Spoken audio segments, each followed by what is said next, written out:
What's up, mi gente? Today we're cooking some Dominican shrimp Alfredo. Follow along. Really simple to follow. I have all the ingredients right here.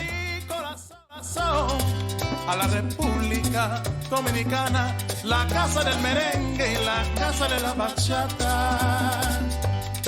Voy a cantar esta canción con mucho cariño de mi corazón. A la República Dominicana, la casa del merengue y la casa de la bachata.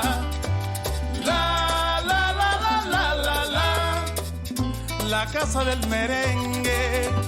La, la, la, la, la, la, la, y la casa de la bachata.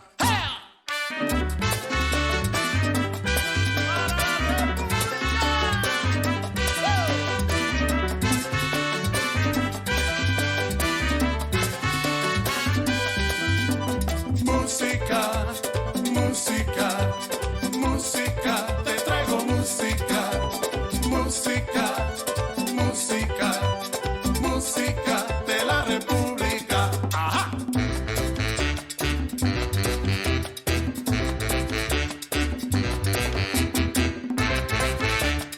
Y a comer se ha dicho. ¡Qué sabrosura!